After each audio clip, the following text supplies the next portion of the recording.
Thank you again for choosing Trapp Cadillac Chevrolet. Trapp Cadillac Chevrolet has been serving South Louisiana for over 50 years. That's right, 50 years. No matter how much Trapp has grown, you can count on hometown feel, friendly service every time you stop it. Our unmatched service and diverse Chevrolet, Cadillac, and pre-owned inventory has set us apart as the preferred car dealer in South Louisiana. We're also known for our outstanding auto repair service, changing your oil quickly and easy financing. We promise to always give the most in your auto buying experience here at Trapp Cadillac Chevrolet in Houma.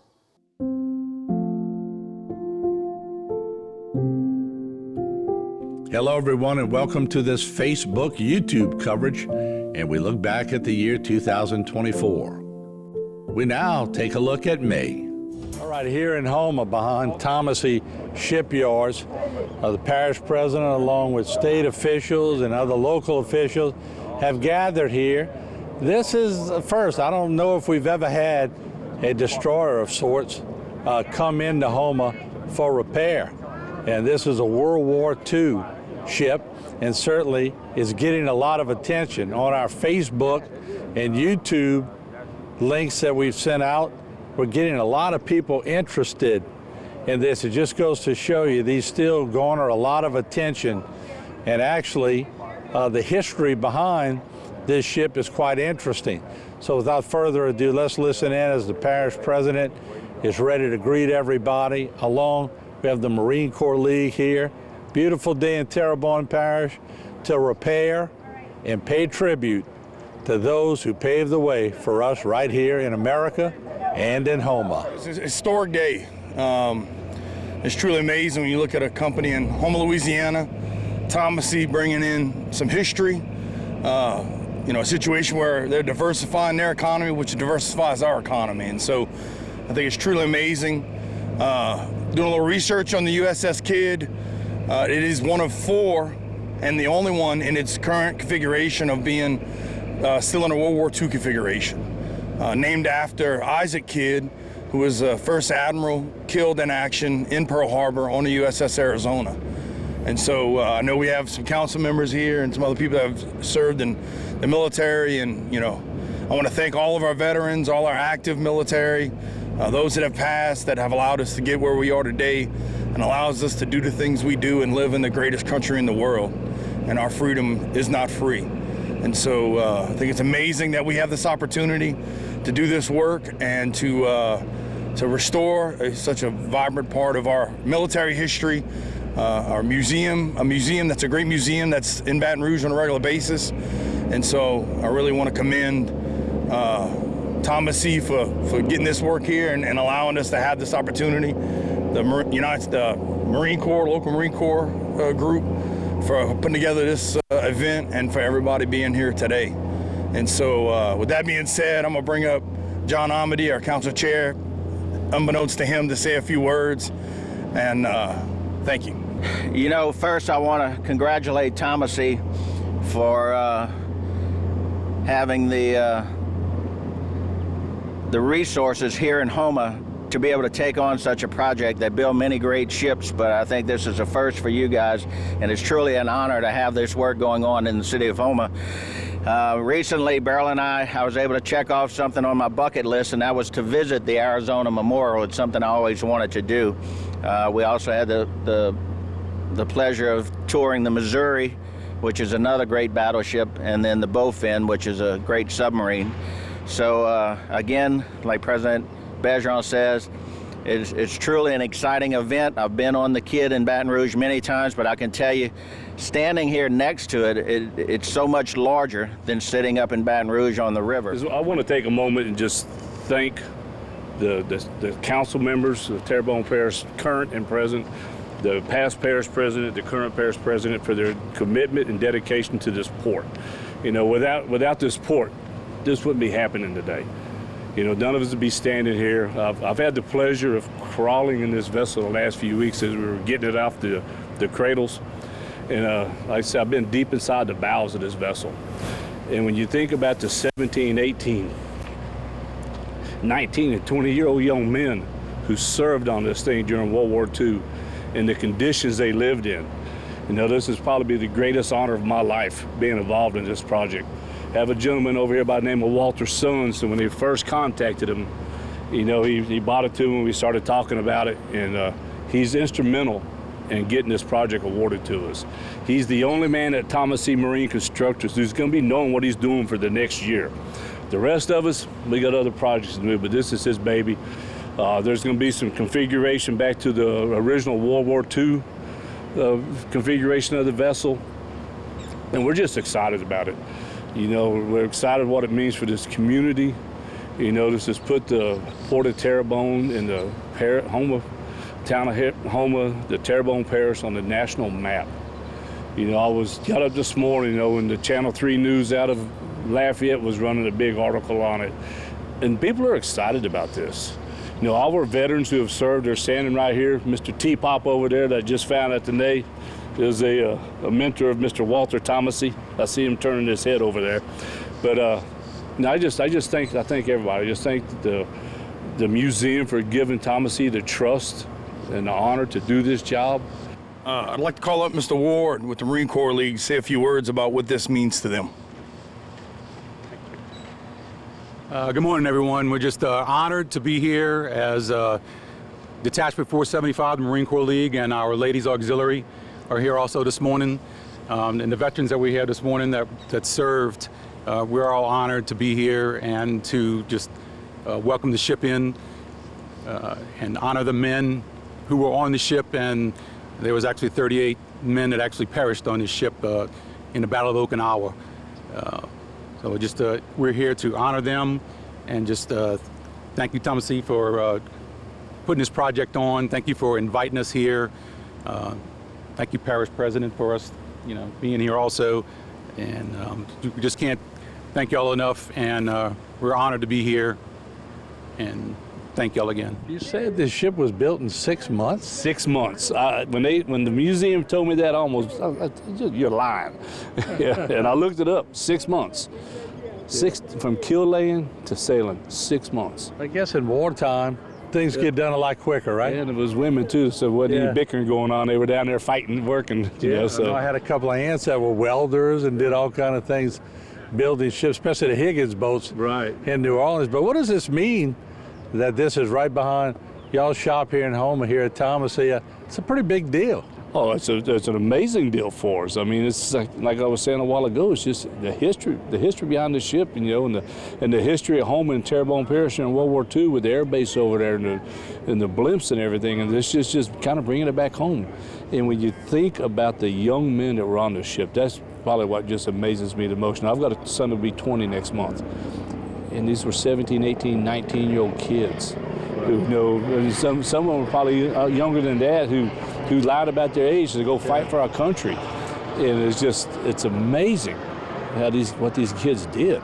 Yeah. You know, so there was. My dad was in the Navy at 17. They let him go at 17, but he would be amazed if he was still here today. Yeah. How many guys are you going to have working on this? We'll probably, and women. We'll probably, when it's ramped up, you know, we'll probably be as many as 60 people on it. You know, between the different crafts, between the blasters, the painters, the welders, the fitters, the electricians. You know, there'll be some outside machinists doing some work on it, and then of course, you know, our subcontractors that'll come in. You know, Bella Contractors is a QSM QP1 qualified company, and the owner of that company actually spent trips on this thing as a kid. All right, we're back with some good news, actually great news for two of our Houma area pilots, I guess aviators we should call them, because the state of Louisiana Aviation Hall of Fame at the Chenault Aviation and Military Museum. They named two of our guys into the inaugural Hall of Fame. Let's roll in some footage as we'll show you that Corky Farnoff, local pilots Charlie Hammonds and Corky Farnoff, were recently informed by the State Museum and Aviation Hall of Fame that they were selected to the State of Louisiana Hall of Fame. There you see Corky right there.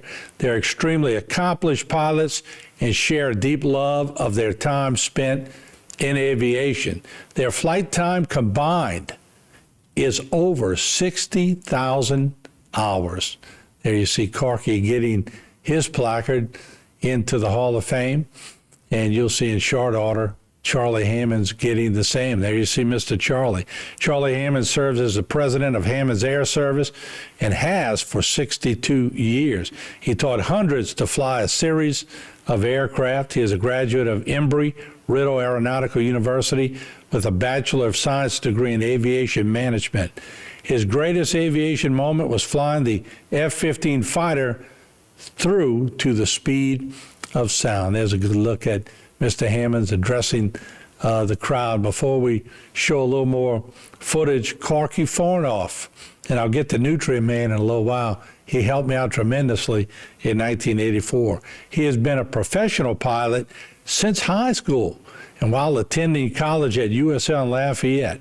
His initial instruction was with Charlie Hammonds and a Navy S&G trainer that he soloed while in high school. Can you imagine that? Corky then used this aircraft to build flight time hours. He has flown a variety of aircraft, such as the P-51 Mustang fighter and the F-8F Bearcat fighter. In addition, his experience in fighters aircraft led to the air shows flying with his father, Bill Fornoff, as a dual aircraft performer. While performing in air shows, Corky's expertise was spotted by the movie industry and selected to fly in the series of James Bond movies and several other movies, including Nutria Man, through the years. I want to roll in now Corky Fornoff talking with our crew. The thing I enjoyed just as much as the flying was creating aviation scenes, you know, creating the money shots. I will tell you, it's one of the greatest jobs in the world. You always go to work on a sunny day because you climb up above the clouds, and you can go to exotic places. While you have a nice office, you know, depending on what you're flying, you're going to have a nice multi-million-dollar office. I remember calling Corky in 1984 and said, man, I need somebody to crop dust. Let's roll in some footage. Crop dust some people in a movie I'm making called Nutria Man. And of course, he obliged. And there he is. This was a Cajun scene in the bayous of Louisiana. There's Billy Holiday, who was the game warden in Nutria Man. But he was trying to get all the boaters off the bayous, so he called the local crop duster in the movie. Of course, the pilot was Corky Fornoff, and we had him spraying people in their boats, trying to get them out of the marsh. And this was certainly one of the scenes in Nutria Man. It turned out to be one of the funner scenes. It was chaos on the bayous. You could see it. Some of these people were younger in their days. They're older now. That was in 1984. All right, let's get back as part of that program, Mr. Charlie Hammonds. We caught up with him. Let's listen into a little bit of his interview. I've been in aviation all of my life since a young boy, and I think I've done a lot of different things in aviation. I've had a seaplane operation, a fixed base operation at the airport.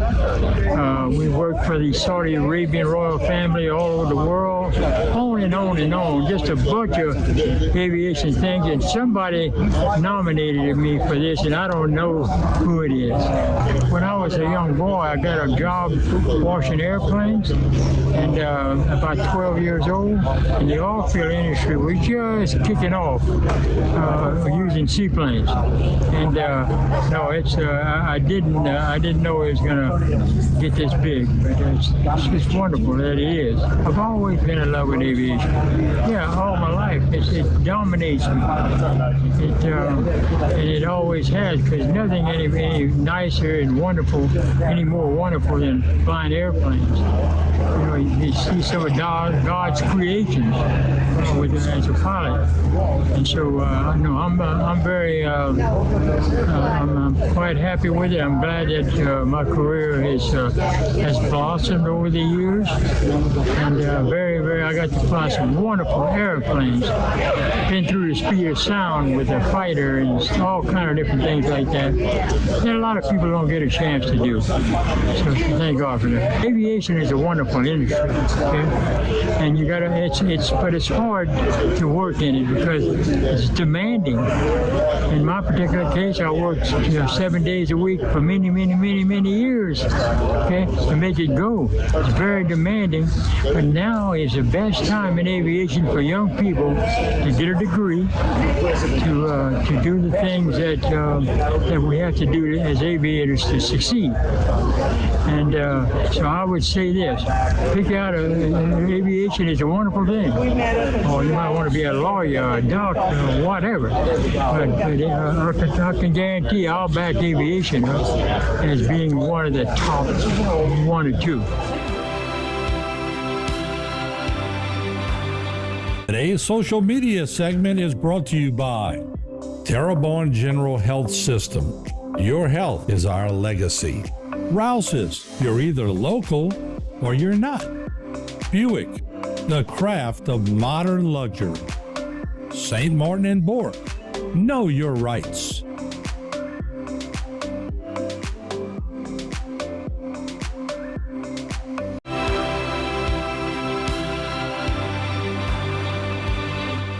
We are here to discuss a case that sort of culminated with work from the Terrebonne Parish Sheriff's Office and also the Baytown Police Department investigation that sort of came to light on April 20th of this year. Since that time, our detectives have been working very closely with the Baytown Police Department to come to a resolution, and we're proud to say that we have 2 people in custody. The first you'll see is a LaTanya Harris. She is a 40-year-old female from Thibodaux, and also a Terrence Washington, who is a 41-year-old male from Thibodaux as well. At this time, I'm going to turn this over to Sheriff Tim Saunier. All right, thank y'all for being here. First of all, I got 3 words to say. My prayers go out to the victim, and there's 3 words. I'm going to talk about resilience, because that victim showed resilience to be a survivor, and bottom line, from a Marine's perspective, she was a true warrior in the survival of that. So I'll continue to pray for that young lady and her recovery. So I'll kind of go over the facts. It's a 15-year-old female victim, and we're obviously not going to release her name. The 2 suspects were LaTanya Ann Harris, 40 years old of Thibodaux, and Terrence Washington, 41 years of Thibodaux. This was a tough one. It's a real tough one. But we have Baytown, we have a representative for Baytown Police Department. We thank you from the bottom of our heart. It's a tough one. And my detectives, thank you. Thank you. Because we're gonna make sure justice is served for that victim.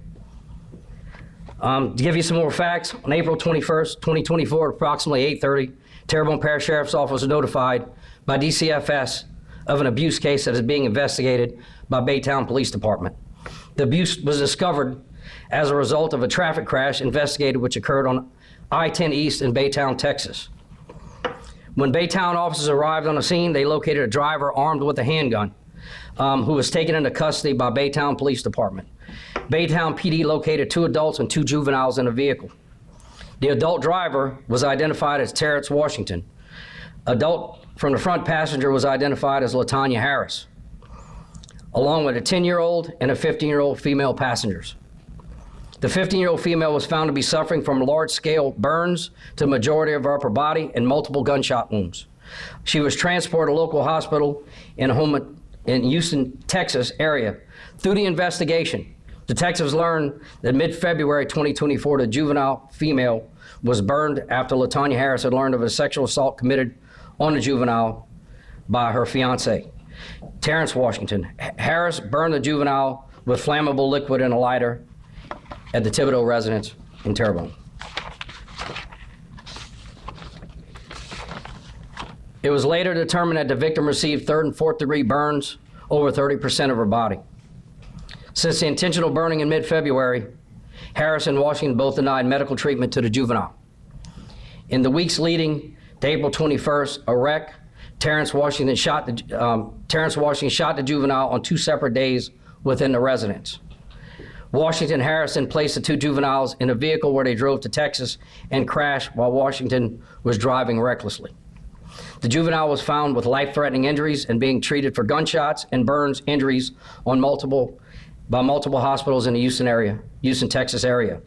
LaTanya was arrested for 1 count of attempted 1st-degree murder, 1 count of 2nd-degree cruelty to a juvenile, and 1 count of domestic abuse, battery, and a child endangerment.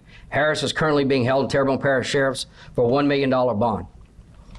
Terrence Washington is being held in Harris County, Texas, without bond on multiple criminal charges that occurred in Texas.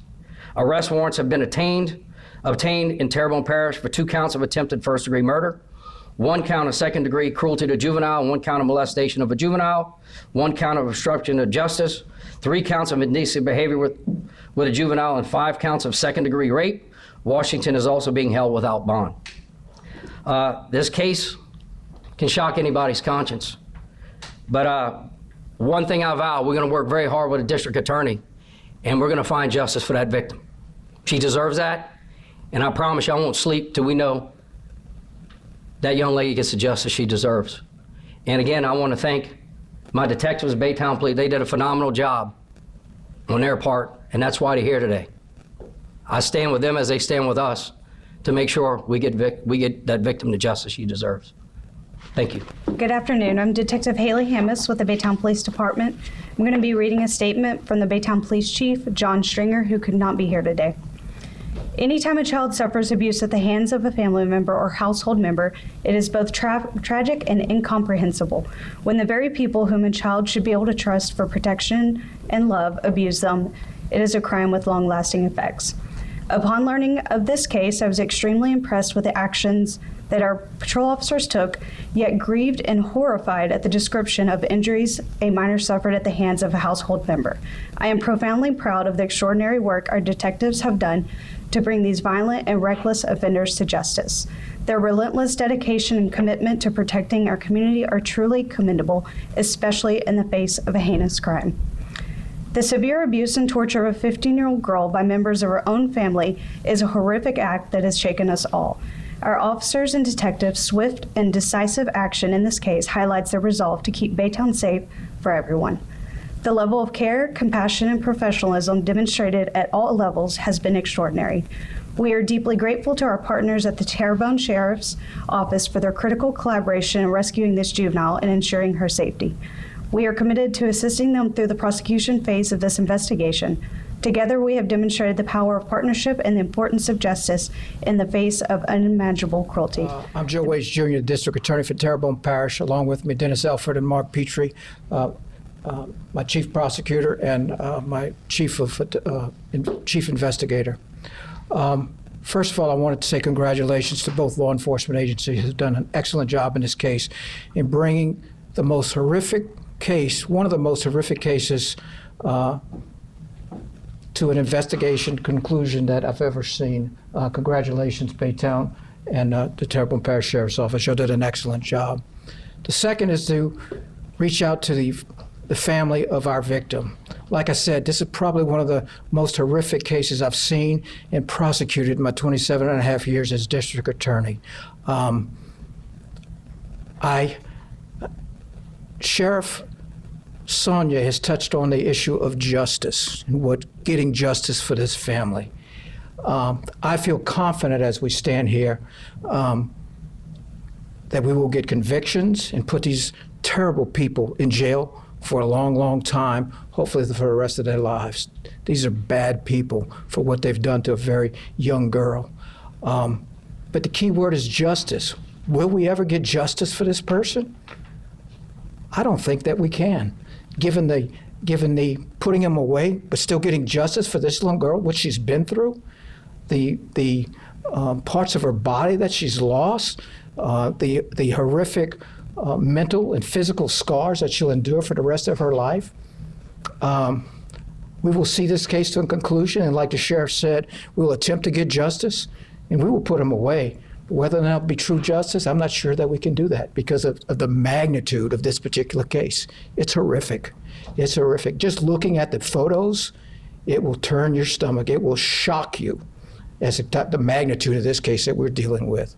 So once again, I feel confident that we will get convictions in this case.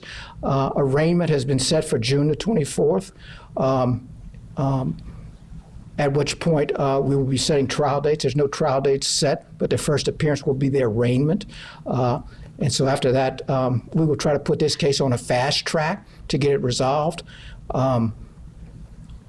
For the health and well-being of our victim, it's very important that we get this get it over and done with, to bring her some sort of closure. Is there true closure here? I don't know that there can be. I don't know that there can be. But we'll be there to support her every step of the way and do our very best to give her the emotional support that she deserves and that she needs. So once again, I thank Baytown Police Department and Terrebonne Parish Sheriff's Office for the awesome investigation that they put together. I feel proud to stand shoulder to shoulder with these guys. They're first class in a class act. So thank you all very much. Sheriff, I can't wrap my thoughts and my feelings. I'm trying to figure out the word why. I can see where the man may have panicked and did some things, but I can't wrap myself around how the mother could be involved in this. As a sheriff, have you ever been around this type of case? This is a conscience shocker. And I said it before, it's like trying to wrap your head around anybody can do anything to anyone like that. But it's a conscience shocker, especially when it's a family member, a mother. So is it a conscience shocker? You know, I served 22 years in the Marine Corps and seen a lot of things, and this has shocked me more than most of the things I've dealt with in my 22 years in the Marine Corps. So. How is the 15-year-old doing today? Well, we're making sure she has emotional support. Our detectives, we're there. She needs us, we're there. She needs any one of us, we're going to be there through every step of the way.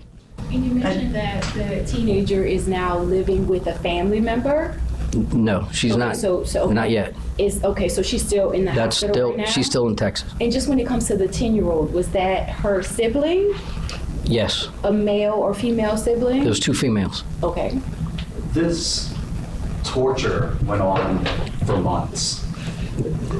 Did this 15-year-old, 10-year-old, were they in school? Were they withheld from going to school? Homeschooled. How did this go unaware for so long? They were homeschooled. Homeschooled. By any chance, Sheriff, I know we talked about it started around Mardi Gras time, but is there an estimate time? Was this abuse happening before Mardi Gras time, or is that when it actually heightened? There was abuse prior, but February time frame was when the burning occurred. Sheriff, to do this to a child, is there some sort of mental health component to these 2 people, or are they just pure evil? Well, you know, to get in the mind of somebody, I would say they're probably pure evil. But, you know, I'm sure they might have some mental issues going on, but regardless of what's going on mentally, I'm 100% confident you know the difference between right and wrong, and we're going to make sure justice is served. Joe, y'all have got 3 cases going on right now, the Ezekiel Harry case, the Esco case, and this case. Since you've been DA, have you ever seen that many horrific cases at one stretch of time in your DA's career? No, in 27 and a half years, no, Martin, we have not. It's just, it seems like the cases are rising to a whole new level of violence, and that's shocking to the conscience. As the sheriff was saying, it's just, it's hard to understand how a mother can allow something like this to happen to a child. It's just, you know, there's so many families that willing to take in, adopt, to bring in kids, and here a mother's going to allow this to happen to her child. It brings all kind of questions into the mind, but yeah, it goes to, I guess it goes to the why that you were asking a moment ago. But to be honest with you, I don't have all the investigation is still ongoing, and I will wait for the rest of the reports to generate a further opinion. How mentally tough is it to prosecute cases like this? Seeing the pictures and everything, I'm sure the emotion runs pretty deep. Absolutely, it runs deep. And looking at the pictures prior to this conference, it's just, it shocks when I say it shocks the conscience, it shocks the conscience to see the magnitude of these injuries and how this little girl survived. The sheriff used the word resilience and how resilient she was. I think this little girl was fighting for her life. How she was able to maintain her life, I don't know. But from looking at the pictures, but using the sheriff's word resilience, she is very resilient. She's a strong individual, and she's going to need a lot of support from our community. What type of charges could the 2 be facing? I would imagine because a death did not occur, the death penalty is off the table. Right now, the most significant, there's a slew of charges. The most significant is attempted first-degree murder, multiple charges, multiple counts on him and on her. So there are other charges after we get the case. We will screen it and make that prosecutorial decision. But right now, the most serious one is the attempted first-degree murder of a child. And do we know when Mr. Washington will be extradited back to Louisiana? I don't know, but we hope it's soon. The first arraignment, like I said, is set for, I think both of them are set for June the 24th. June the 24th, and we're hoping that is before then, but there's things we have to resolve legally through Baytown, and then we will go from there. And he's being held without bond in Texas, is that correct? That's my understanding. This may be a question for the sheriff, but were there any ties to Baytown? I know this may, be a Baytown question we can't answer. Were they just passing through Baytown's, right, I-10, it stated I-10 East. Were they coming back home? Were they? Well, they were going eastbound on I-10. So, was there any ties to Baytown? Well, what I'm gonna say is police work. There's nothing routine about police work. Officers responding to an accident or careless operation or reckless driver. Sometimes what you get on the other end, you just don't know. So and I said it from the academy for many years. There's nothing routine about what law enforcement officers go through every day. And that's why I can stand here and say I'm the biggest fan of law enforcement. No doubt. Because what our guys do, I stand behind them 100%. And I'm truly blessed with a good team. And truly blessed to be surrounded by other officers that try to serve causes higher than themselves. Sheriff, do you know if these two, they were definitely fleeing the parish, and that's why they were caught in Texas? They were fleeing because of this? They weren't fleeing, they were going to Texas. Oh, so they were just passing through? Yes. And it was from good investigative skills from Baytown that they were able to figure out where the crimes actually occurred, and that's when we were notified and through DCFS, and we were able to take action pretty rapidly. And it was Washington that shot the 15-year-old both times? Yes. And the gun that Washington had a gun in the vehicle, was that gun the one used to shoot the 15-year-old? Well, once the investigation is thorough and we can confirm that, then we'll know that answer. At this time, anyone else potentially going to be facing charges in this case? Well, the investigation's still ongoing, and if there was anybody else involved and we find out, we're going to make sure that justice is served.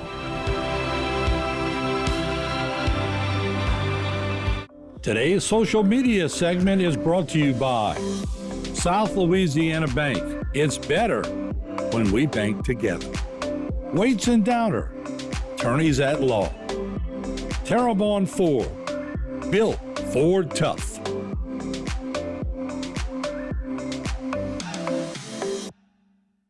I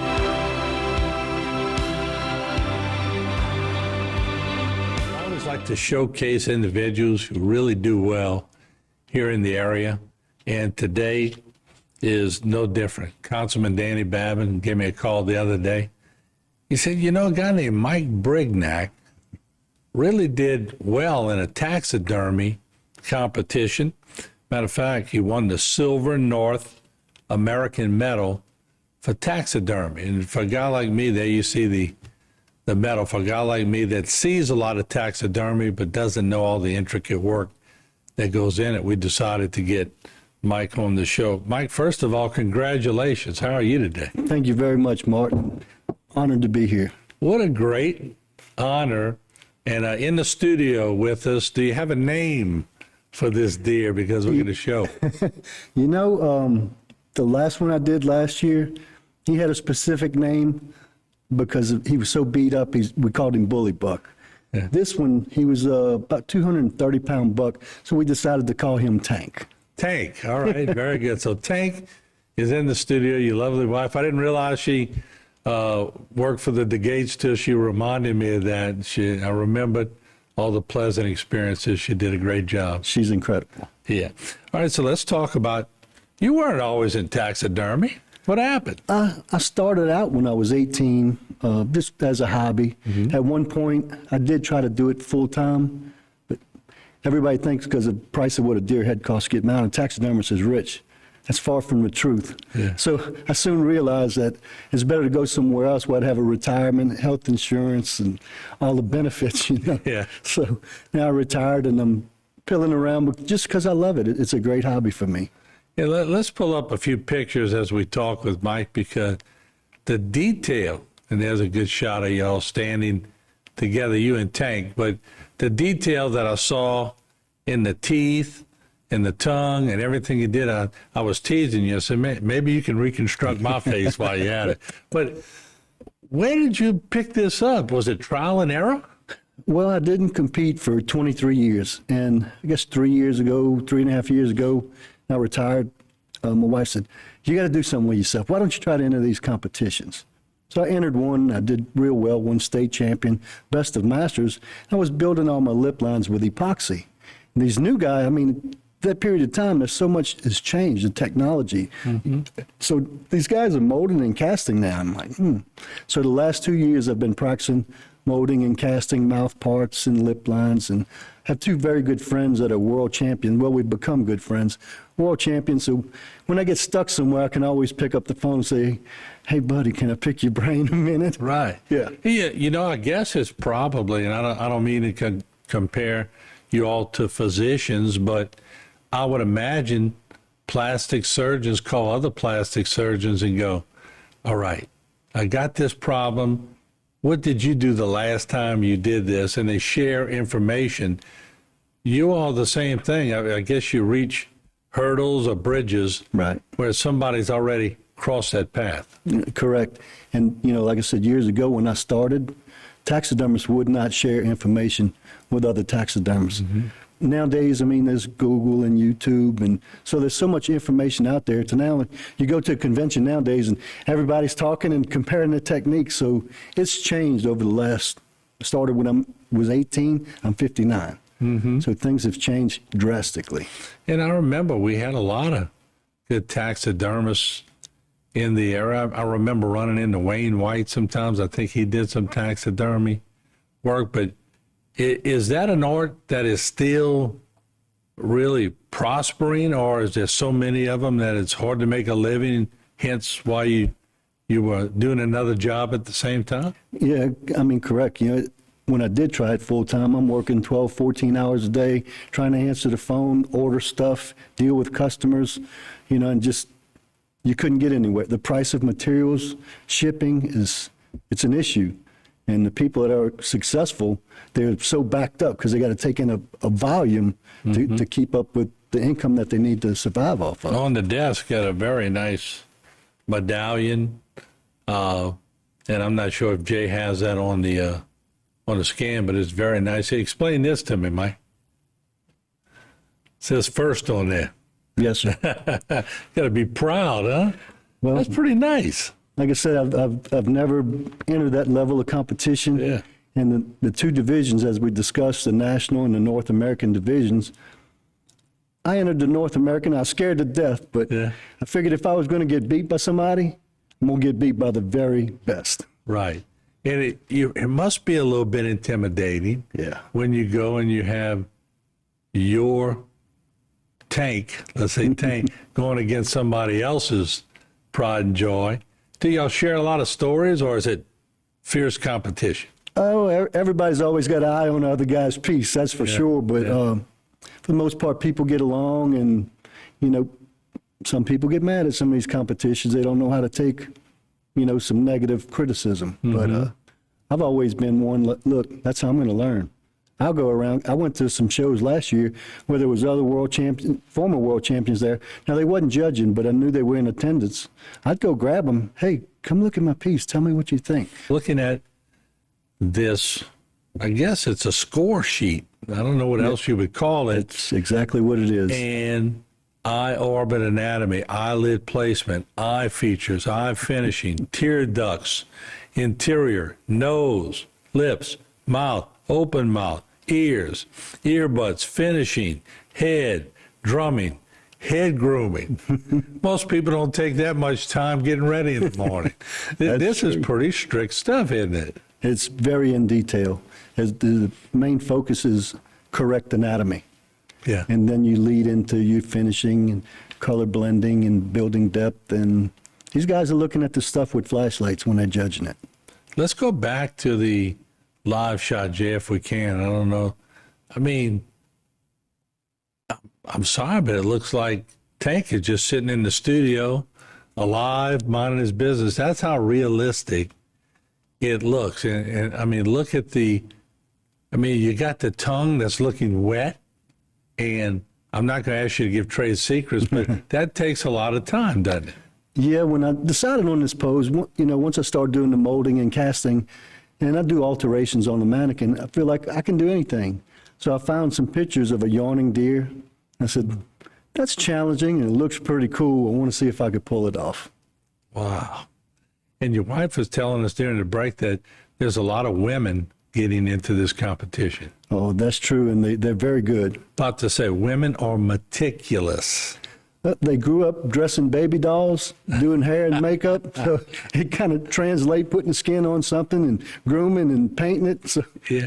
Well, I guess growing up, were you meticulous? I've always been very meticulous, detail-driven, fine detail-driven. Before I mounted this deer, I went through my shop, cleaned it all up. I noticed I had some areas of shadows in my shop. I went and bought more lights and installed more lights in my shop just so I can have every opportunity to do the best job I could. You put the lights on because they're going to put the lights on it. Correct. Now, when they're judging, what kind of nervousness goes through you at that point? It's almost like people getting ready for a football game or whatever. It's the same thing. Right. Well, the judging all takes place behind closed doors. Okay. So, if they're judging for 2 or 3 days before they open the doors and have the awards banquet, I mean, everybody's on pins and needles. Oh, yeah. I can imagine so. And how many awards have you won prior to this? Oh, gosh. Have numerous state titles, Judge's Choice, Best of Shows, Wasco, Most Artistic. One I'm really proud of, I earned last year. With a deer, and it was a taxidermist choice, Best of Show whitetail. So to be recognized by my peers, really, really meant a lot. That's when you know you've arrived. Yes, sir. Yes, indeed. And you said you sort of graduated every time you did something, but when did you know that you were becoming pretty good at this? I guess I was probably around 30. But I spent time going to conventions and seminars and just practicing creating the art, Yeah. Yeah. And then all of a sudden, when do you finish? I mean, I'm sure looking at Tank, that can you do something sometimes when you feel like you got it, then you go, oh, let me do a little more. You can overdo it sometimes, can you? Yeah. The goal is to make it lifelike. Right. When you look at the mouth and the lips on there, you get real close. I mean, you see several different color transitions, and you want to build that depth and that lifelike look where it's not shrunken looking, you want it to look real. Did you build the base too? Yes, sir. Base is pretty, I guess the whole thing is the presentation. That piece of wood that he's attached to, it's twisted juniper, and it's very hard to find. That piece actually came from Arizona. I was searching for it, and a buddy from Texas called. He says, I got a piece I'd sell you if you're interested. I said, where you at? He said, San Antonio, Texas. I said, I will be there tomorrow. Really? I drove to Texas just to get that piece of wood.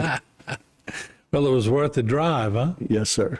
This is incredible, and it's great news. And when you look at the score sheet, I mean, who actually does the judging? Like you said, is it past winners, or who does it? Well, like I'm president of the Louisiana Taxidermy Association here, and when we have a board meeting, we'll bring up names at a board meeting, decide, vote on who we're going to have as our judges for the next convention. How can kids get involved in this if they're watching? That's a great question. We just got back last night from our local Louisiana convention, and we had several people, like 18, 19 years old, that called prior and said, how can I get there? How can I attend? And I'd give them the information. We have a Facebook page. We have a website. And I said, look, come there. Don't be afraid to ask questions. We're family. Everybody, welcome back into Bite Time. Harry McCullough here. Travis Terrio is our chief of police here at Houma PD. He's had a lot of things to deal with as the chief of police. Probably not as much attention as what's happened here in the last week. Yeah, we've had some people really concerned over what we found, or what they've found, I should say. Well, you know, when I go places now and tell people I'm from Houma, they go, yeah, I know where Houma is. That's where the swamp people are from. The swamp people were catching alligators, then they went over to Florida and they were catching snakes. But now the HPD is now catching snakes too. Unfortunately, that's an accurate statement. You know, Saturday our units were dispatched to Morrison Avenue. Someone seen a large snake in the backyard, and whenever they got there, they found a 12.5-foot python in the backyard. And so look, I can see a snake. The most amazing thing in this picture is that a officer with a shovel is wrangling him. Yeah. So PFC Donald Aubrey jumped into action. He felt comfortable handling it, and that he could take care of it peacefully. And with all the efforts of the snake trying to slither off with a shovel in hand, Officer Aubrey was able to detain the culprit and put it into a pillowcase with the assistance of the public. Unfortunately, I don't think I would have been able to help him much if I'd been there on scene. Way. There's certain things I can't mess with, and a snake is one of them. He could have called EMS to get me going again, my heart going again, if that snake. Well, to talk about the size of this, apparently right before this, the snake had eaten 2 geese. So that was a 12-foot? 12.5 foot is what they estimate the length. That's incredible. So you got a lot of calls. Obviously, the New Orleans station called. Yeah. And they wanted to see the video. So any other people been calling you guys? No, not really. You know, I'm just really proud of them. I am too. Because there's certain things that my nerves will lock me up on, and the snake is one of them. I think, snake is probably one of the #1 animals that's very partly probably because people don't understand them. Right. I don't know if I want to. I don't want to get to know them. Yeah. I wouldn't want to live on the water. Yeah, I mean, I don't know if you know anybody that lives near there, but I can't do it. That thing's humongous. Now, look, I'd have been afraid it does a reverse, move on me, and suddenly I'm like, it's wrapped around my body and squeezing the life out of me.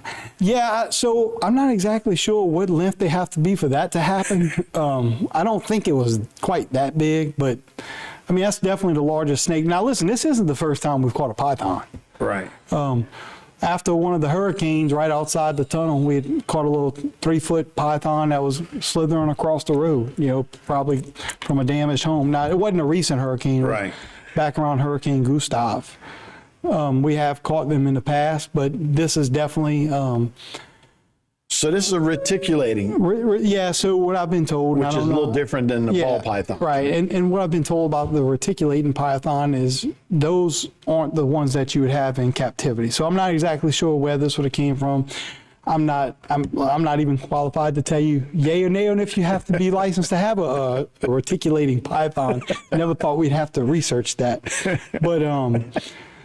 that's definitely not something we want in our environment. Sure. Well, look what happened in Florida. That's exactly what I was saying. So it was down in Homestead, Florida. Mm-hmm. They had a bunch of these pythons that were in one place. And then when was Hurricane, the big one, Katrina. Right. Katrina went through there and knocked them out. Or Andrew, actually, it was 1992. Andrew smoked them. They all went into the Everglades there. And now they got 20-foot snakes crawling around in there. Yeah, that's probably. You could see that's not that far of a jump from Louisiana when it comes to our habitat here. Look, was this a male or female? Do we know? I didn't ask. It was a snake. And listen, all jokes aside, Also, Aubrey did an outstanding job. Does he have snakes? How does he know how to do this? No, he doesn't. He doesn't have snakes. He was just... He got courage. Comfortable handling them. I guess he's just, That's the kind of guy you want as a police officer. Guy that grew up on the bayou. Yeah. But not everybody not everybody feels the same way about snakes. I know where that shovel would have been if I was holding it. It'd have been pounding that thing in the head. But no, this is awesome. I'm glad he saved it. And so where's the snake now? So the snake was turned over to Wildlife and Fisheries where they're going to study it. They did guarantee us that it will not be released back into the wild. But that snake right there is definitely large enough to consume a family pet. Oh, yeah. Well, like I say, two geese. Yeah. And so, it could cats, dogs, and then go up the ladder as it gets to 20 feet. Let's face it, geese are, they're angry. Yeah. It's big animals. and it won. So. Yeah, no, that's really wild when you see that. But I think it's a great job by Donald Aubrey there. But it is a real concern that they get into the wild here, and then we got to deal with that. Yeah, now, I'm sure that, like I said, I don't know if it's a male or female, but it probably has a mating interest around here. I would think, and it's 12 and a half feet, so it's probably mature enough. Well, it's definitely adult stage, so I think they go up to 20 feet. Yeah. So. Yeah, we don't need that. I'm drawing a limit. I'm sure Donald even has his limits. I'm gonna have to tell him, like, look, anything over 12, we're not gonna mess with. So is Donald by himself? No, we had some other officers. Where were they? They weren't coming close. So again, that's Morrison Avenue, though. Yeah, that's right. And so that's right in the middle of town. Yeah, right in the heart, right on. But we do have a bayou that runs right there, and it probably was living on the edge of the waterway, and the geese and chickens in the yard drew it in. Too bad for them. Yeah, that's too bad. Well, Travis, appreciate it, man. Great video. Good job again by Donald Aubrey. Yes, sir. All right. Today's social media segment is brought to you by Alford and Associates for all of your insurance needs. CIS, Cardiovascular Institute of the South, the highest quality cardiovascular care available. Barker Honda, the Barker family tradition of quality.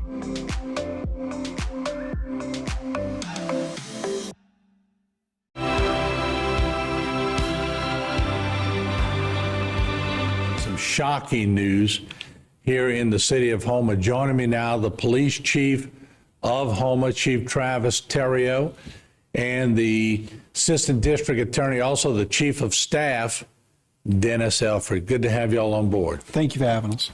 All right, some just terrible news. We're hearing more and more of this nationwide, but this is on a local level. It hits home, and I'll start with the police chief. Y'all made an arrest, very young parents, but a shaken baby, and that's really not good when that happens. A lot of things can go wrong. Yeah, it's really tragic. This is one of the cases that, when a police officer investigates, it probably affects them the most because most officers have children. Mm-hmm. But on May 25th, around 8:00 p.m., my officers responded to Terrebonne General Medical Center, reported infant suffering from apparent child abuse. The condition was relayed to the officers, the severity, and the child was quickly flown out for treatment at a specialty facility. The investigation continued, and as a result of that, I believe it's pronounced Jimmy Kinney, 18-year-old female, was arrested, and the 16-year-old biological father was arrested. Both were responsible for the neglect that was found, and the child is suffering from internal injuries and head trauma. The child is still listed in critical condition. Our agency, is keeping the child in their prayers and hoping for a good outcome. But we resolved it as quick as we can as far as making an arrest, but by no stretch is it over. Before I get to Mr. Elford, have you seen a lot of this as a police officer in Houma? Every now and then we hear about this, but it's still very shocking when you hear about it. Have you had a lot of this? No. We've had it, well, within the city. Yeah, you know, so in Houma, when you say Houma, like all of Terrebonne Parish, yes, we've had these cases. I feel very fortunate that we've not had many in the city, but one is too many. Right. In the investigation, any reason? Did they give you any reason? Why? Was it mostly a frustrating thing? Were they just not prepared to be decent parents? What was it? There's no reason given, but there would be no reason that would be acceptable. Correct. Either. So as far as a motive for it, that's still under investigation, but there's nothing acceptable for taking a human, much less a child. I think all would agree on that. Let's turn to the district attorney's office, the chief of staff, Dennis Alford.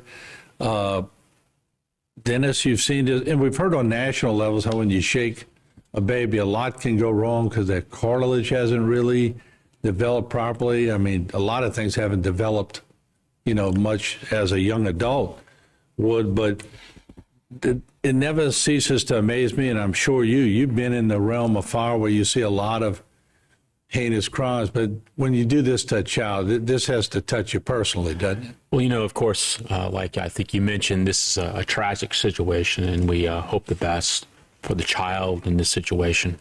The investigation is continuing. The extent of those injuries, well, they're progressing at this point in time in terms of the treatment. I will say this. I met with the Houma Police Department, Chief Terrio and his investigators Tuesday night. And the thing that struck me was that when I walked in there, you had a couple of detectives that were operating about 2 or 3 hours of sleep. So their jobs and their duty toward this case is significant. I think they've done an awesome job in regards to bringing this case at least to this point. But it's not over. That investigation continues. I think Chief Terrio mentioned that one of the individuals is a minor, 16 years old, but almost 17, as I appreciate it. Can he be charged as an adult, or is it still juvenile? In general, when you have a juvenile that commits or is alleged to commit a crime, there are certain what's called listed crimes that depending on the discretion of the district attorney's office, we will review that case and make a decision whether or not that is the case we transfer over to the 32nd JDC. The charge that is currently pending against the juvenile, attempted second-degree murder, is one of those listed types of crimes that can be transferred from the juvenile system over to the 32nd JDC. That process is starting now in regards to bringing the case over for review. We will review it and make that decision probably in the next week or so. And I know that you and Mr. Waits, I know him well, will not take very kindly to children being treated this way. Our information at this point in time has come from the Houma Police Department's investigation. We have not had the benefit to review any of the doctor's reports or the specific investigation itself. However, I will tell you this. What has been relayed to me, it's astounding that the extent of the suffering that child went through. And I would suggest to you that we will prosecute this to the utmost extent based upon what we've heard so far. All right. Thank you, Mr. Alford. Chief, I'm sure you'll keep us posted as the investigation goes on. It moves through. But once again, a very, very tough day on the news desk whenever you talk about a child. Of course, it's all alleged at this point, but I'm sure through their investigation, they will determine what is fact and what is not. Today's social media segment is brought to you by Terrebonne General Health System. Your health is our legacy. Rouse's, you're either local or you're not. Buick, the craft of modern luxury. St. Martin and Bork, know your rights.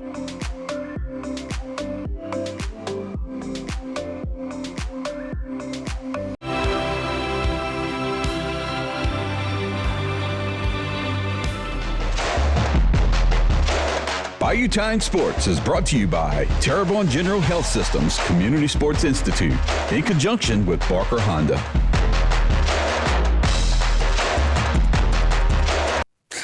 right, welcome to Bayou Time Sports. I'm Martin False. Nicholls State's baseball team continuing to excel, and they are doing a good job. And what a program under Coach Mike Silva once again. And we'll be there a little later to give you the results of where they're going and who they're playing as they once again have punched their ticket to the NCAA baseball tournament. They finished 38-20 overall. More importantly, 16-8 in conference, but the one that gets them there, they win the Southland Conference, doing a great job as they pummeled McNeese State. And what a game that was. Certainly in the first, Cooper Hext homered to left center and brings in that RBI, 1-0 at this point. Then in the second, E.D. White graduate Parker Cadu homered to left center, scoring 3 runs. And in the fourth, Gerardo Villarreal doubles to right center, scoring 2 more runs for the Colonels.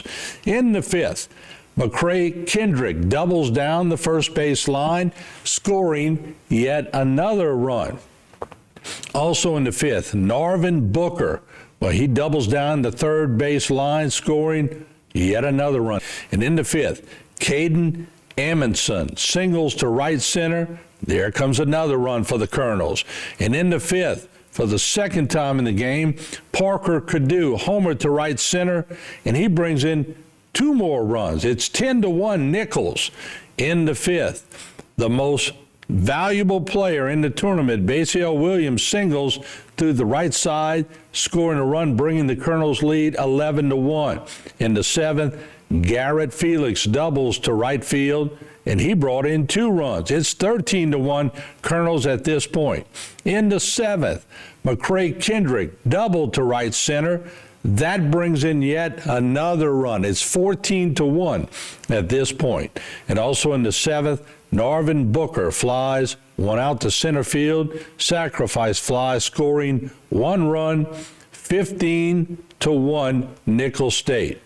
And in the bottom of the seventh, Elliot Hebert grounded out to second base, and the celebration ensues as Nicholls State, under Coach Mike Silva, well, they're on a roll again. How sweet it is. It's great for us to be able to cover baseball team that is making it to the NCAA tournament.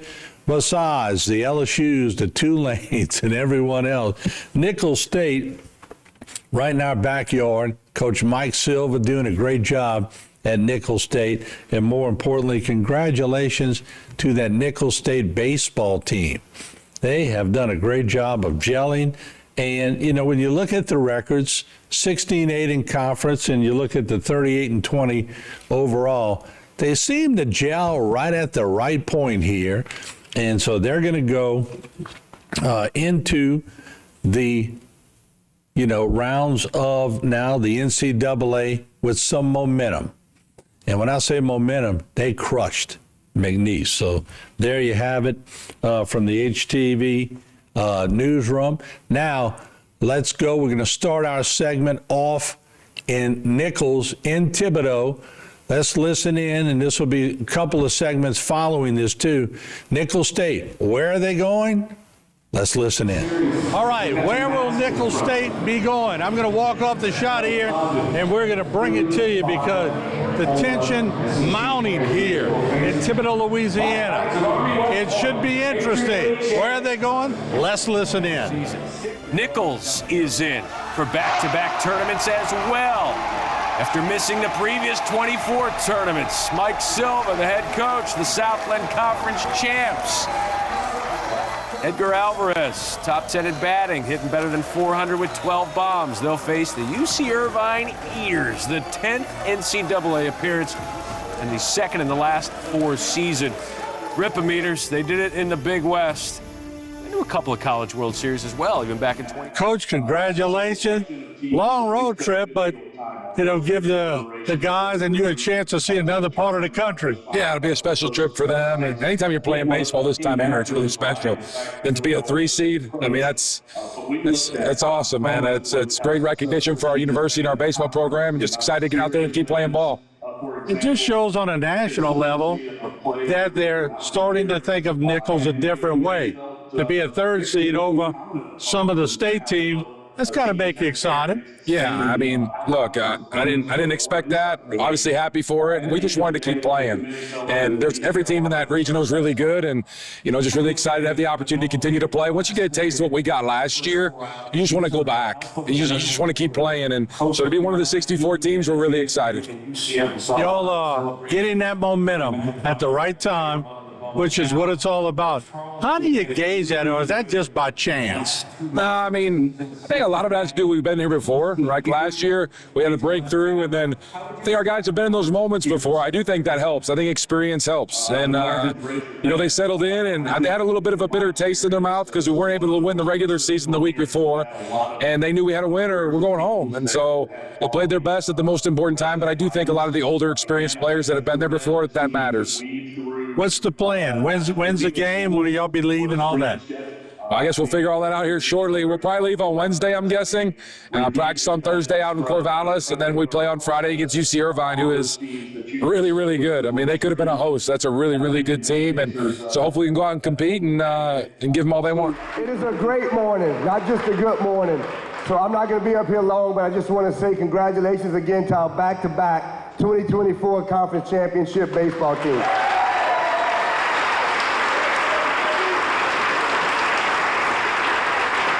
Not only are they great in the classroom, they're great on the field, and they're great human beings, and I appreciate how y'all represent the university. So thank you. But I'm going to stop and let our own Rafe Blades, our alumni, come up and do his deal. But thank y'all all for being here. I appreciate you.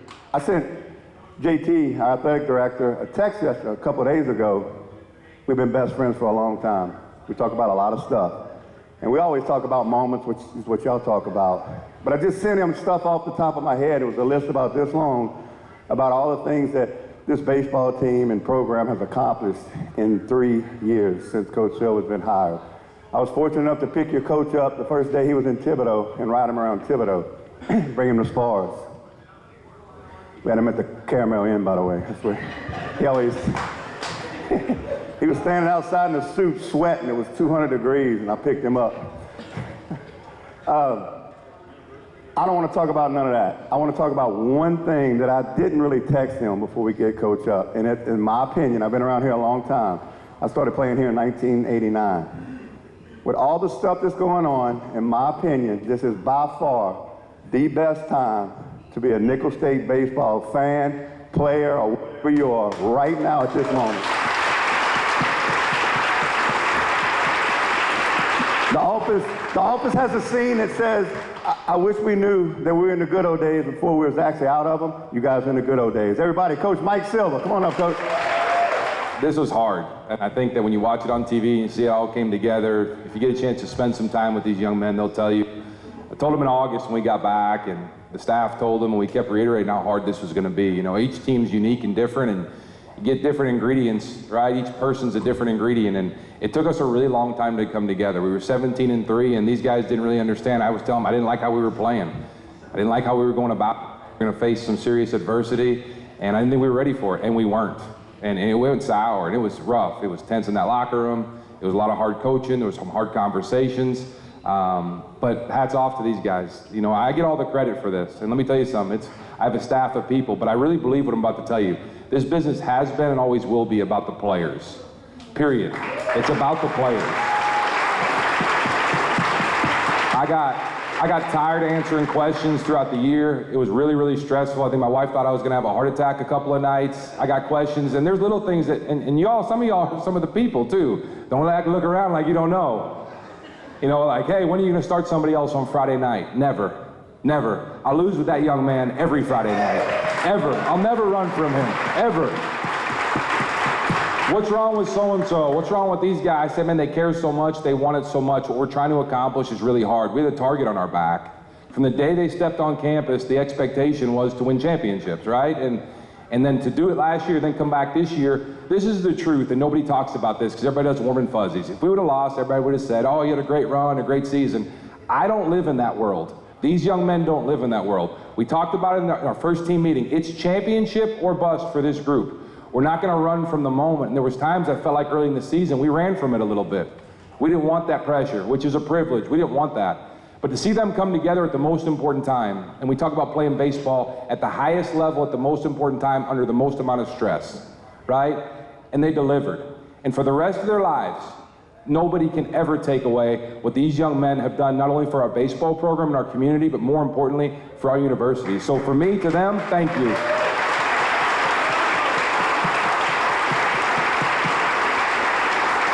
And then the question that I always get the most is like, which one's better? I don't know. Like, it never gets old. I think if you get a taste of success, like, all you want is just do it again and again and again and again. I told JT this morning we should start selling season tickets for the selection show because our intention is to be here every single year. We were here last year, we're here this year. Once you get a taste of it, once you get a taste of doing it, like, they'll tell you, like, there's nothing like it. That dog pile, when you're watching it, you're celebrating with them, and you're seeing that, like, how bought in they are. You know, Jacob's got a chance to make some money, right? He's fighting for the ball out of the bullpen on a day's rest. Michael Covedo fighting for the ball, day's rest. Guys making position changes, sacrificing for each other and for the team. This was harder. This one was way harder than last year. It was way harder. But I can't describe what the last 24 hours have felt like. I feel terrible physically and mentally, but I feel like a kid on Christmas morning today. I'm gonna enjoy this just like you are, and to everybody that supports us, thank you so much.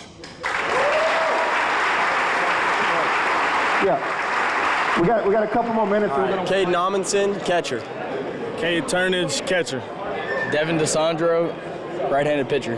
Marvin Booker Jr., outfielder. Love you, Mom. Dallas Moran, right-handed pitcher. I love you, Mom. McCray Kendrick, I'm utility. Cade Crosby, third base. Hayden Luke, pitcher. Basil Williams, outfield. Jacob Myers, starting pitcher. Nick Fields, pitcher. Mark Covedo, left-handed pitcher. Garrett Felix, left fielder. Eric Ordonez, second base. Braden Kerger, outfield. Nico Saltaformaggio, relief pitcher. Jaden Calora, catcher. Arturo Rodriguez, pitcher. Gerardo Villarreal, third base. Dylan Farley, left-handed pitcher. Go Cardinals. Alexander Ginas, pitcher. Parker Cadu, shortstop. Drake Anderson, second base. Edgar Alvarez, first baseman. Nuno Parachi, pitcher. Shout out, Mom. Aaron Biediger, infielder. Go Big Red. Ryan Burt, left-handed pitcher. Sam Hill, right-handed pitcher. Luke McGivney, right-handed pitcher. Colonels are coming. Cole Poirier, pitcher. Gavin Galley, pitcher. Michael Guerrero, right-handed pitcher. Jack Nelson, left-handed pitcher. Chase Richter, pitcher. Lex Malasaw, catcher. Harper Jordan, pitcher.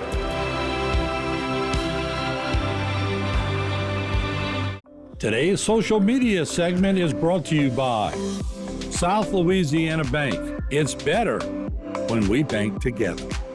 Waits and Downer, attorneys at law. Terrebonne Ford, built Ford tough.